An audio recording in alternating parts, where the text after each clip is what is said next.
नमस्कार। राजस्थान में विधानसभा चुनाव की रणभेरी बज चुकी है।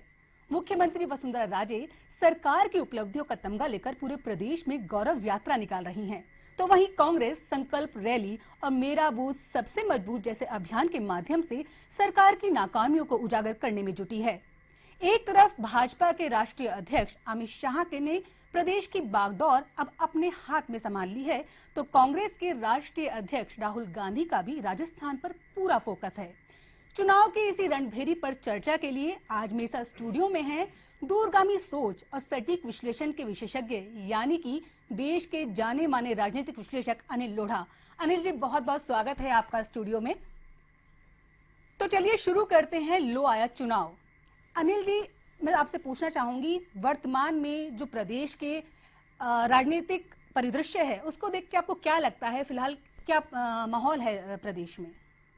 जो पार्टी आंधी तूफान की तरह सत्ता में आई, पिछले विधानसभा चुनाव में 200 में से 163 सीट, प्रचंड बहुमत, ऐतिहासिक बहुमत, ऐसी जीत पहले कभी किसी की नहीं हुई थी। उस जीत के साथ जो पार्टी सत्ता में आई वो इस चुनाव के आते आते, नए आम चुनाव के आते आते इस स्थिति में पहुंच गई कि 3 उपचुनाव हुए, 2 लोकसभा क्षेत्रों में और 1 विधानसभा क्षेत्र में, अलवर, अजमेर और मांडलगढ़, और 17 विधानसभा सीटों पर मतदान हुआ। सभी 17 की 17 सीटों पर पिछड़ गई। दोनों लोकसभा उपचुनाव हार गई, मांडलगढ़ का उपचुनाव हार गई, और इससे पहले नसीराबाद का उपचुनाव हार गई। धौलपुर को छोड़ के बाकी कितने ही सारे उपचुनाव लगातार हारते हारते पार्टी इस जगह पहुंच गई कि एक हवा सी बन गई कि सत्ता बदलने वाली है। और कांग्रेसी तो कई बार मान भी बैठे हैं कि जनता हमारे हाथ में सत्ता सौंपने जा रही है। और कांग्रेस में जो टिकटों की मारामारी मची हुई है, भगदड़ मची हुई है, वहां पर सबसे बड़ा सबूत इस बात का है कि लोग बहुत ज्यादा आशान्वित हैं कि उनकी पार्टी सत्ता में आ रही है। लेकिन अलवर, अजमेर, मांडलगढ़ उपचुनाव में हार के बाद भारतीय जनता पार्टी ने अपने आप को संभालने की बहुतेरी कोशिश की है। और अब जब चुनाव की रणभेरी बच गई है, मुख्यमंत्री वसुंधरा राजे पूरे राजस्थान में गौरव यात्रा लेकर निकली हुई हैं और अशोक गहलोत, सचिन पायलट, सीपी जोशी अपनी एकजुटता दिखाने की कोशिश करते हुए जगह जगह संकल्प रैलियां कर रहे हैं, अलग अलग पॉकेट्स में जाकर के, और आसपास के जिलों के लोगों को इकट्ठा करके अपना जनबल दिखाने की कोशिश कर रहे हैं।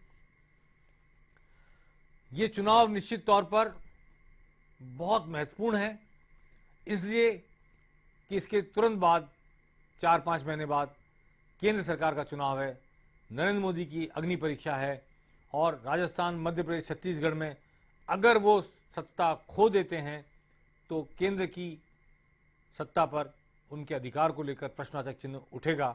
इसलिए न सिर्फ वसुंधरा राजे बल्कि प्रधानमंत्री नरेंद्र मोदी और पार्टी के राष्ट्रीय अध्यक्ष अमित शाह की भी ये एक अग्नि परीक्षा है, और इसलिए वो इस चुनाव को हल्के में नहीं ले सकते। अनिल जी, मैं एक बार आपको कहना चाहूंगी, जब ये उपचुनाव थे तो मुख्यमंत्री वसुंधरा राजे ने जगह जगह जाके जनसंवाद किया था, क्या वो कुछ काम नहीं आया? देखिए, वो जनसंवाद नहीं था। मुख्यमंत्री ने जिसे जनसंवाद का नाम दिया वो दरअसल उनका विधायकों के समर्थकों के साथ संवाद था। जी। 5 स्टार होटल में जनसंवाद कर लिया। जनसंवाद तो फुटपाथ पर होता है, सड़क के किनारे होता है, झुग्गी झोपड़ी के बाहर होता है, बड़ी बड़ी जगहों पर जिनके बाहर पुलिस का पहरा, जिन्हें विधायक ने अंदर घुसने के प्रवेश पत्र दिए वही अंदर जा सकते। विधायक अपने टिकट कटने के डर से, अपनी नेगेटिविटी ना हो जाए इस डर से, उन्होंने अपने अपने समर्थकों को, अपने अपने अंधा अनुकरण करने वाले लोगों को अंदर घुसने के पास दिए। इसलिए मुख्यमंत्री वसुंधरा राजे के सामने जय जयकार करने वाले लोग पहुंचे, सच बताने वाला आदमी बाहर ही खड़ा रह गया, ठगा सा रह गया, और कई बार उसने कोशिश की अंदर घुसने की तो पुलिस ने उसे लाठियों से खदेड़ा भी, और इसकी नेगेटिविटी फैली। अब लोग कहने लगे कि ठीक है, एमएलए इन्हीं से ले लेगा वोट, जी। ये जिता देंगे अब पार्टी को। और जिन लोगों को अंदर जाने से, मुख्यमंत्री पास जाने से रोका गया, उनमें एक फ्रस्ट्रेशन पैदा हुआ और उस फ्रस्ट्रेशन की वजह से या तो वो निकम्मे हो गए, काम नहीं किया उन्होंने, निष्क्रिय हो गए, और काम किया तो पार्टी के खिलाफ जाहिर कर दिया।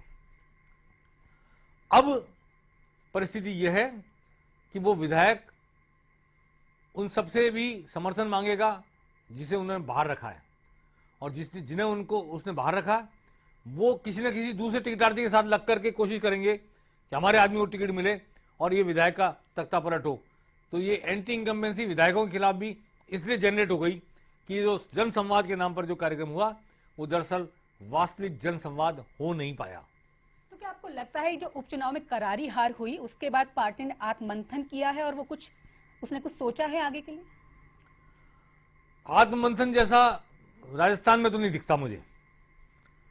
हाँ, ये जरूर है कि एग्रेशन आया है, आक्रामकता आई है, और समझे हैं कि भाई ये हालात कैसे बदले जाएं, इसके लिए क्या क्या किया जा सकता है, इसका मास्टर प्लान बना है।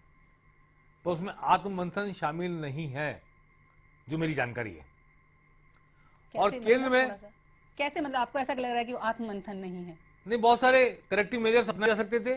जनता से पूछा तो जाता कि आप नाराज क्यों हो, और कार्यकर्ताओं से पूछा जाता आप नाराज क्यों हो, और जो बुला के बात की गई कार्यकर्ताओं से जितनी बार पार्टी मुख्यालय में, मैं नहीं समझता कि ऐसा माहौल उन्हें दिया गया कि वो स्वतंत्र रूप से खड़े होकर कोई बात कह सके, निर्भीक होकर अपनी राय रख सकें और उनकी बात सुनी जाए और उसके हिसाब से कोई करेक्टिव मेजर्स अपनाए जाएं। देखिए, सत्ता को सच जानने के लिए विनम्र होना पड़ता है, सत्ता को सच जानने के लिए झुकना पड़ता है, और कार्यकर्ता को भरोसा दिलाना पड़ता है कि तेरा कोई नुकसान नहीं होगा अगर तू सच बोलेगा। अफसोस ऐसा वातावरण नहीं बन पाया। जहां तक मैं समझता हूं, हो सकता है मुख्यमंत्री कान में आकर किसी ने कहा हो, पर भारतीय जनता पार्टी के मुख्यालय में जितनी बैठकें हुई, उन सबके बाहर आकर जो लोग बोलते थे, जो बातें करते थे, और जो अंदर की तफसील से जानकारी मिलती थी, उसमें शायद इन मुद्दों पर चर्चा कम हुई। अपने बूथ पर जाकर मेरा बूथ मेरा गौरव, अपने बूथ को पे वर्किंग कैसे हो, वोट कैसे निकाले जाएं, इलेक्शनियरिंग की सारी तमाम बातों पर बातचीत हुई। लेकिन ये जो कौन सी ऐसी गलतियां थी, कौन सी ऐसी बातें थी जिसकी वजह से जनता ने इतना हार्ड स्टेप लिया, इस पर चर्चा मेरी जानकारी में कम से कम नहीं है। हो सकता है हुई हो, और केंद्र ने जरूर आकलन किया, 2-3 बार सर्वे कराया राजस्थान का, और सर्वे में बहुत कोई आशाजनक परिणाम उसे नहीं दिखे।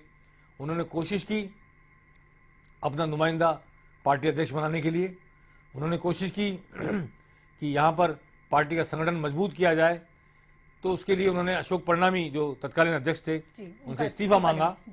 उनके इस्तीफे के बाद भी जो नाटकीय परिवर्तन हुए सबने देखे, पूरे राजस्थान ने देखा किस तरह भारतीय जनता पार्टी का सबसे मजबूत, इतिहास का सबसे मजबूत आला कमान किस तरह मुख्यमंत्री वसुंधरा राजे के आगे नतमस्तक हुआ, उसे अपने कदम वापस लेने पड़े और किस तरह सरेंडर करना पड़ा।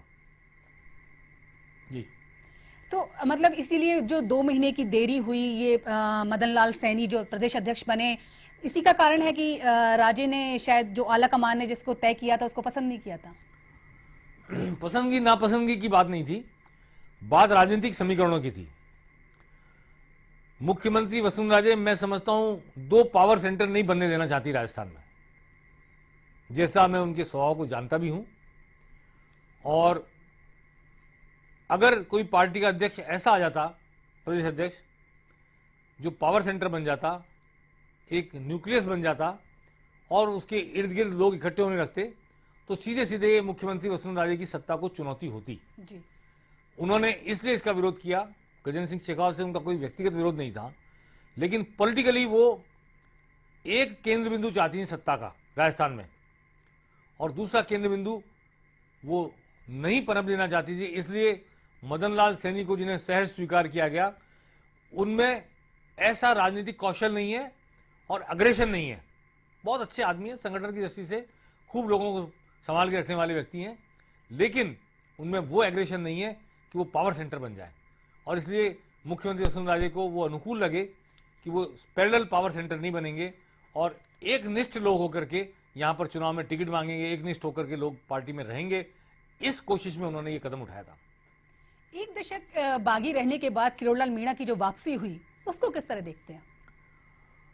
देखिए, मीणा जब पार्टी से बाहर हुए थे तो उन्होंने भारतीय जनता पार्टी को सत्ता से बाहर किया था। पर यह एक आश्चर्यजनक तथ्य है, बहुत सारे लोग इसको नहीं मानते। सच ये है कि अगली बार कांग्रेस को उन्होंने सत्ता से बाहर करने में बड़ा योगदान दिया। कम से कम 30 सीटें उन्होंने कांग्रेस खराब की। किरोड़ीलाल मीणा तीसरा मोर्चा बनाते तो फिर कांग्रेस को नुकसान करते, लेकिन खुद किरोड़ीलाल मीणा के भी मीणा समाज में अस्तित्व का सवाल आ गया था। भाजपा ने भी आकलन किया कि अपना एक बिल्कुल निष्ठावान व्यक्ति, तृतीय श्रेणी का पास किया हुआ, ओटीएस पास किया हुआ संघ का स्वयंसेवक और एक पर्टिकुलर समुदाय का नायक हमसे रूठ कर बाहर बैठा है। और वो चाहते थे सचिन पायलट के सामने उसी इलाके के दौसा, करौली, सवाई माधोपुर, मीणा गुजर बेल्ट है, उसी के एक एंटीडोट को खड़ा करना चाहते थे सचिन पायलट के सामने। इसलिए किरोड़ीलाल मीणा की वापसी हुई ताकि वो सचिन पायलट को इस इलाके में बैलेंस कर सके।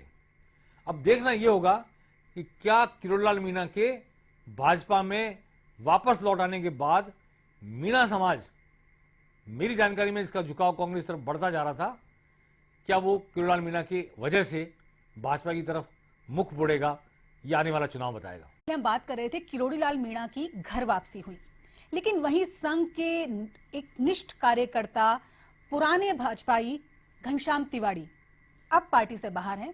हालांकि पार्टी में रहते हुए भी उन्होंने खूब बगावत की, खूब राजी पे हमला बोला, लेकिन कुछ भी नहीं हुआ। ऐसा क्यों? मुझे लगता है पार्टी आलाकमान एक तो उन्हें शहीद नहीं बनाना चाहता था कि ऐसा नहीं हो कि हम उन्हें पार्टी से बाहर कर दें और वो शहीद कहलाएं। वसुंधरा राजे की खिलाफत करने के कारण उन्हें शहीद होना पड़ा। और असंतुष्ट कार्यकर्ता, पार्टी में जो 4 साल 5 साल में जिनके मंतव्य पूरे नहीं हुए, पार्टी से रुष्ट कार्यकर्ता, सत्ता से रुष्ट कार्यकर्ता, उसके वो नायक बन जाए, ऐसा नहीं होने देना चाहता आलाकमान। पर कुछ लोगों का कहना यह भी है, राजनीतिक पर्यवेक्षकों का, कि आलाकमान खुद मुख्यमंत्री के कामकाज की शैली से संतुष्ट नहीं था। आलाकमान से उनका कन्फ्रंटेशन होता रहता था, इसलिए वो वसुंधरा राजे की खिलाफत करने वाले एक व्यक्ति को भी शय देकर उसने पार्टी में बनाए रखा ताकि किसी दिन कोई बाजी पलटने की बात आए तो उनका उपयोग हो सके। पर वो अलग हो गए। भारत वाहिनी पार्टी उनके बेटे ने बनाई, वो उसमें शामिल हैं। इसके बावजूद भी वो आज भारतीय जनता पार्टी विधायक दल के सदस्य हैं। आज भी उनको निकाला नहीं गया। उनकी सदस्यता बीजेपी के विधानसभा सदस्य के रूप में ही अंकित है विधानसभा के रिकॉर्ड में। तो उनको बाहर नहीं किया पार्टी ने। ये सोची समझी रणनीति हो सकती है आलाकमान की, वरना यदि मुख्यमंत्री वसुंधरा राजे का बस चलता तो 1 मिनट के लिए भी वो पार्टी में नहीं रहने देती उनको। तो किस दिन के लिए उनको भारतीय जनता पार्टी में बनाए रखा गया है, ये आने वाले 3 महीने पता लगेगा, जब टिकट बटेंगे। इधर टिकट कटेंगे जो विधायक बन के बैठे हैं, उधर घनश्याम तिवारी के उन्हें टिकट बटेंगे जिनके टिकट कटे हैं। घनश्याम तिवारी का एक लक्ष्य है मुख्यमंत्री वसुंधरा राजे को सत्ता से च्युत करना, और इस लक्ष्य की प्राप्ति के लिए उन्हें इससे कोई मतलब नहीं उनकी पार्टी कितनी सीटें आती है, खुद भी जीत पाते हैं नहीं जीत पाते हैं, वक्त बताएगा। उन्होंने क्या अंदर खाने मेहनत की है, क्या समीकरण बनाए हैं, ये समय आने पर धरातल पर आएगा। अब ये सब कुछ अंदर अंदर चल रहा है। पर मुझे लगता है कि हनुमान बेनीवाल के साथ उनका समीकरण बैठ सकता है, और राजपूत समाज का एक वर्ग भी उनके साथ आ सकता है, जिसमें हो सकता है भैरव सिंह शेखावत के प्रति जो निष्ठावान लोग थे, और भैरव सिंह जी अपना दत्तक पुत्र मानते थे घनश्याम तिवारी को, तो इसलिए हो सकता है भैरव सिंह शेखावत के लॉयलिस्ट भी घनश्याम तिवारी का साथ दे दें। तो राजपूत समाज का एक वर्ग भी उनके साथ आ सकता है। पर ये आने वाला समय बताएगा, और आने वाले समय में तय होगा कि उनकी भूमिका क्या होगी। जब टिकट बटेंगे और टिकट कटेंगे, तब मैं समझता हूं वो अपनी भूमिका निभाएंगे। अनिल जी, एक बगावती सुर और सुनने को मिले हैं। मानवेंद्र सिंह भी बगावत कर रहे हैं। उनकी धर्मपत्नी का एक ऑडियो भी वायरल हुआ है जिसमें वो वसुंधरा राजे पर सीधा हमला कर रही हैं। देखिए, पिछली बार लोकसभा चुनाव में जब जसवंत सिंह जसोल का टिकट काटा गया था, उन्होंने बगावत की। हालांकि वो हार गए, पर उनका मुद्दा ये था कि जो आदमी कांग्रेस का एमपी रहा 5 साल, उसको आपने भारतीय जनता पार्टी में लाके कर्नल सोनाराम को एमपी बनवा दिया। तो लॉयल्टी का, पार्टी के प्रति प्रतिबद्धता का, एफिलिएशन का, समर्पण का मतलब क्या है? ये उनका तर्क था, उनकी बात थी। देश का विदेश मंत्री रहा हुआ व्यक्ति, देश का वित्त मंत्री रहा हुआ व्यक्ति, उसका टिकट कट जाए। तो मानवेंद्र सिंह विधायक बन गए, लेकिन वो 5 साल पार्टी में होते हुए पार्टी के अलूफ रहे, कोई भूमिका उन्होंने नहीं निभाई, और अंदर ही अंदर उनके लावा सुलग रहा था, क्योंकि जसवंत सिंह घायल हो गए, जख्मी हो गए, बेहोश पड़े रहे। तो परिवार में अंदर के अंदर एक लावा सुलग रहा था। वो अब बाहर आने को है, उनका ज्वालामुखी फटने वाला है। चित्रा सिंह ने, मानवेंद्र सिंह की पत्नी ने जो बयान दिया है वो कोई अप्रत्याशित नहीं है, लेकिन उनके बयान पर बाड़मेर जैसलमेर के कितने लोग रिएक्ट करते हैं, कितने लोग उनके साथ आते हैं। सिर्फ राजपूत समाज साथ आता है या अन्य समुदाय भी उनके साथ जुटने की कोशिश करते हैं, ये आने वाला समय बताए। इस पर निर्भर करेगा कि उनकी ये जो बगावती सुर है, उनकी जो वाणी है, वो क्या भाजपा को डैमेज कर पाएगी या नहीं कर पाएगी, या आला कमान उनके साथ कोई समझौता करके उन्हें किसी रूप में संतुष्ट कर पाने की कोशिश कर पाएगा। ये आने वाला वक्त बताएगा। लेकिन निश्चित तौर पर उनके तेवर बागी हैं। मानवेंद्र सिंह चुप है, चित्रा सिंह बोल रही हैं। चित्रा सिंह हो सकता है विधानसभा चुनाव लड़े भी। अनिल जी, ये सब बातें रही, बगावत की और सब कुछ, लेकिन अब राजस्थान गौरव यात्रा पे बात करते हैं, जिसके लिए वसुंधरा राजे जगह जगह घूम रही हैं, बड़ी बड़ी रैलियां हो रही हैं। क्या आपको लगता है बहुत ज्यादा फायदा मिलेगा इस गौरव यात्रा का? एक मेरे को भारतीय जनता पार्टी से जुड़े हुए प्रमुख व्यक्ति ने कहा कि आज के 3 महीने पहले हम बिल्कुल हताश हो गए थे, लेकिन गौरव यात्रा में जब घूम रहे हैं, मिल रहे हैं, भीड़ उमड़ रही है, भाषण सुन रही है मुख्यमंत्री के, जय जयकार हो रही है, तो हम रिवाइव कर रहे हैं। और आला कमान भी ऐसा नोटिस ले रहा है कि शायद कुछ पार्टी का रिवाइवल हो रहा है। और जो एक बात चल पड़ी थी हवा में कि हम तो गए, वो खुद मान रहे थे इस बात को, लेकिन वो बात अब बदल रही है और पार्टी युद्ध के लिए अपने आप को तैयार कर रही है। ये जैसे मॉर्निंग वॉक होती है, अपने आप को वेकअप करते हैं लोग, तैयार करते हैं, वार्म अप करते हैं। तो वेकअप होके वार्म अप होना, जाग करके अपने आप को तैयार करना अगली लड़ाई के लिए, रण के लिए, ये मैं उसे इस तरह देखता हूं। हालांकि जो भीड़ उमड़ रही है उससे कोई जन समर्थन का आकलन फिलहाल इसलिए नहीं किया सकता कि एक सीट पर टिकट के अगर 5 दावेदार है बीजेपी की टिकट के, तो पांचों अपना ताकत दिखाने के लोग लेके आ रहे हैं, और जिस दिन टिकट एक को मिलेगा उस दिन बाकी 4 क्या करेंगे, इस पर निर्भर करेगा कि पार्टी के पास वास्तविक समर्थन कितना हासिल है। लेकिन आज इसमें कोई दो राय नहीं, गौरव यात्रा निकल रही है, मुख्यमंत्री जो बोल रही हैं, आह्वान भी कर रही हैं, हमला भी कर रही हैं कांग्रेस पर, राजनीतिक तेवर दिखा रही हैं और अपनी उपलब्धियों का बखान कर रही हैं। तो निश्चित तौर पर कार्यकर्ता जो घर में घुसा बैठा था बिल्कुल डिमोरलाइज होके, उसका मोरल भी बूस्टअप हो रहा है। उसे लग रहा है नहीं नहीं, हम इस लड़ाई को लड़ सकते हैं, हम इस लड़ाई को जीत सकते हैं। तो ये एहसास भी होना बहुत जरूरी था, और कार्यकर्ता के भीतर ये जागृति आ रही है, कार्यकर्ता के भीतर ये चेतना आ रही है, कार्यकर्ता के भीतर ये आत्मविश्वास बढ़ रहा है। ये बड़ी उपलब्धि है इस गौरव यात्रा की। कुल मिलाकर जब जनसंवाद था, जब कार्यकर्ता को नहीं पूछा गया था, वो टूट गया था, तो लगता है कहीं ना कहीं अब वो डैमेज कंट्रोल जैसी पोजीशन अब बनती जा रही है। हाँ, वसुंधरा राजे की खास बात यह है कि जब वो जनता के बीच जाती हैं, बोलती हैं, तो उनकी भावभंगिमा, उनकी बॉडी लैंग्वेज, उनकी वक्तव्य शैली जो है, तो उससे वो काफी हद तक सम्मोहित करती हैं लोगों को। तो ये सम्मोहन का जादू कार्यकर्ता पर भी चलता है, जनता पर भी चलता है, और वो बहुत बेधड़क होकर बोलती हैं और बहुत एक तरह शतरानी जैसे बोलती हैं, उस तरह। तो मैं उनके साथ काफ़ी समय मैंने कई उनकी मीटिंग्स कवर की हैं, देखी हैं। राजनीतिक यात्रा में उनका मैं एक तरह से देखने वाला रहा हूँ नज़दीक से। तो उनकी जनता के बीच हाथ मिलाना, जनता के बीच घुस जाना, और कई बार बधाइयाँ लेती हैं, कई बार चिपटा लेती हैं महिलाओं को, वो सबका एक पॉलिटिकल इम्पैक्ट आता है। लोग उसको, उस नेता को ज़्यादा पसंद करते हैं जो उसे बिल्कुल अपने करीब आने का मौका दे, अपने जैसा दिखे, जननायक जैसी हाँ, पोजीशन हाँ, हम तो जिसको कह सकते हैं। वो मोहिनी शक्ति है उनके पास, इसमें कोई दो राय नहीं। चलिए, लेकिन सम्मोहन वोट में बदलेगा नहीं बदलेगा, हाँ, ये तो बाद में पता ये चलेगा। वोट पड़ते वक्त जी ये आज तो बहुत अच्छा लग रहा है सब कुछ, बिल्कुल परिदृश्य अच्छा है। बिल्कुल हालांकि कई जगह ये भी मैंने देखा कि काले झंडे लेके कुछ लोग पहुंच गए, जी काली टी शर्ट उतरवा ली गई, जी डर के मारे कि मुख्यमंत्री को काले झंडे ना दिखाएं, काली टी शर्ट ना विपक्ष दिखाएं। ने बहुत हमले किए कि हाँ। आप पुलिस के पहरे के अंदर पूरी गौरव यात्रा हाँ कर रहे जी, हैं। तो अब तो पुलिस भी सफेद सादा वर्दी में वहां खड़ी रहती है, जी। दिखती नहीं खाकी में ज्यादा।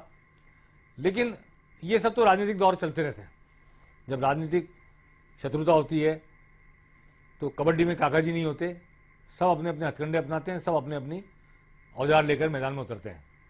लेकिन हाँ, इसमें कोई दो राय नहीं, उनकी गौरव यात्रा से एक आत्मविश्वास जागा है, शायद उनकी पार्टी में, उनके कार्यकर्ताओं में, और उनमें भी निश्चित तौर पर एक विश्वास जागा है इस बात का कि जनता अभी भी उनके साथ है। अब ये वोट जिस दिन पड़ेंगे उस दिन बहुत सारी बातें होती हैं, कौन वोट निकलवा ला पाता है, उस दिन कोई घटना नहीं घट जाती हो, कोई अभी बहुत दिन बाकी हैं, जी तो आज ये नहीं कहा जा सकता कि ये सब वोट में कन्वर्ट हो जाएंगे। लेकिन सकारात्मक परिणाम भारतीय जनता पार्टी को मिलेंगे। बस एक ही बात रेखांकित करने वाली है, जो सबसे इंपॉर्टेंट है, कि पार्टी का प्रदेश अध्यक्ष इस यात्रा में साथ नहीं है, और वो पूर्व प्रदेश अध्यक्ष अशोक परनामी उनके साथ सारथी बने हुए हैं, जी जिनका की इस्तीफा उपचुनाव में हार के बाद आला कमान ले लिया था। ये बात एक बहुत बड़ा प्रश्नवाचक चिन्ह है, एक यक्ष प्रश्न है आला कमान के सामने भी, पार्टी कार्यकर्ताओं के सामने भी, और प्रदेश की राजनीति पर नजर रखने वालों के सामने भी।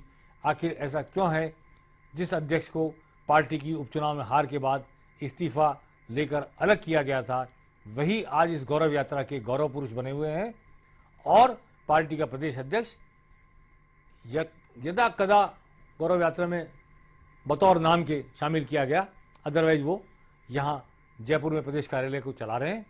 तो ये आलाकमान भी जान सकती है और मुख्यमंत्री खुद भी जान सकती है ऐसा वो क्यों कर रहे हैं।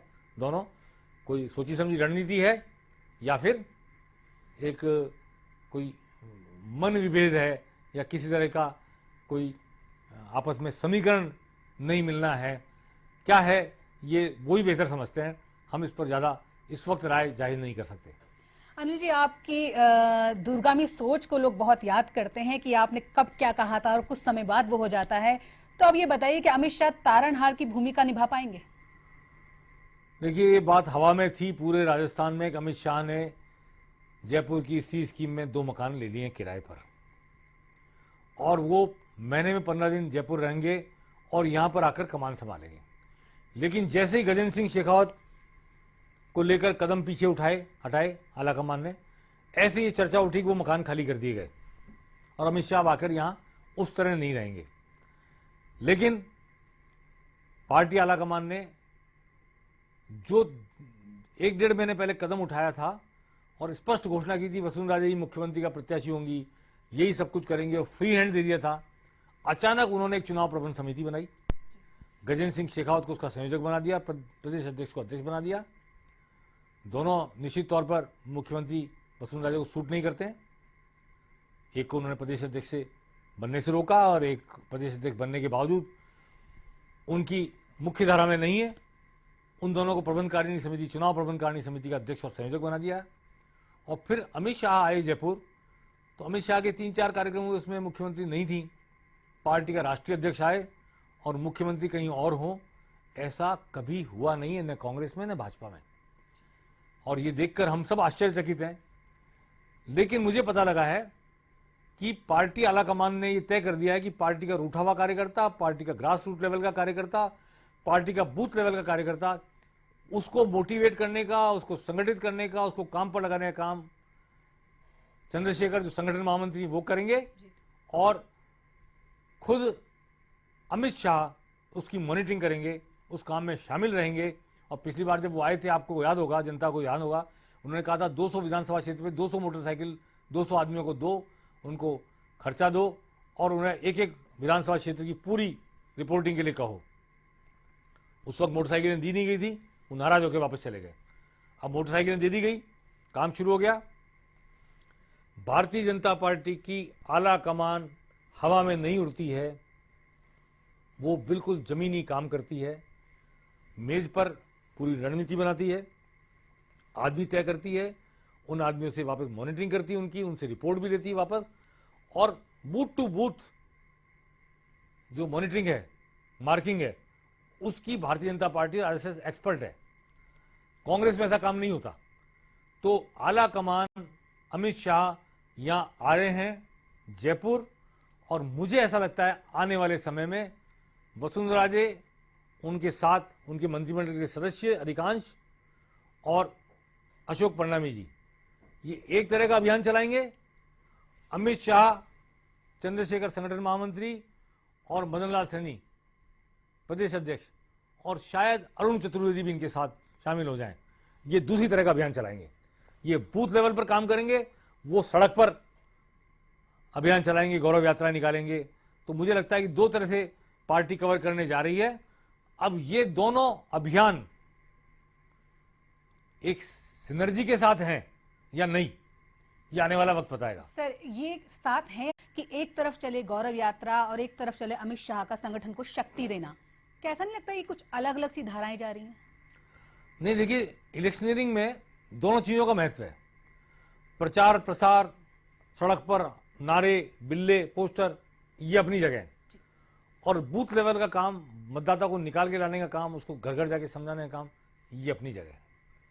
तो आम सभाएं, सड़क पर नारे, पोस्टर, होर्डिंग, ये तो मुख्यमंत्री ने संभाल लिया, उनके कुनबे ने संभाल लिया, कैबिनेट ने संभाल लिया। बूथ लेवल का काम संगठन ही करता रहा है, आरएसएस ही करती रही है। तो चंद्रशेखर जी संगठन महामंत्री आरएसएस से आते हैं, वो और अमित शाह मिलकर उस काम को कर रहे हैं। तो आज तो दोनों एक दूसरे के पूरक हैं। ये भी चाहिए और वो भी चाहिए, शो ऑफ भी चाहिए और जमीन के अंदर अंदर एक गति भी चाहिए। लेकिन मैं अप्रीहेंड करता हूं जिस दिन टिकट बंटने का टाइम आएगा, उस दिन जिन जमीनी कार्यकर्ताओं को, रूठों को मनाया गया, विश्वास दिलाया गया अब आपकी अनदेखी नहीं होगी, और जिन्होंने अपना शक्ति प्रदर्शन गौरव यात्रा में सड़क पर आकर नारे लगाकर किया है, उन दोनों के बीच जब चॉइस आएगी पार्टी आलाकमान के सामने या मुख्यमंत्री वसुंधरा राजे के सामने, इन्हें टिकट दें या उन्हें टिकट दें, उस वक्त संघ और सत्ता, इनके बीच कोई कॉन्फ्लिक्ट हो जाए, वर्तमान विधायकों के टिकट कटें या ना कटें, कटें तो जिनके कटें वो बगावत करके या घनश्याम तिवारी का बैनर लेकर खड़े हो जाएं, मैदान में उतर जाएं, इस पर बहुत कुछ चुनाव का नतीजा भारतीय जनता पार्टी का भविष्य निर्भर करेगा।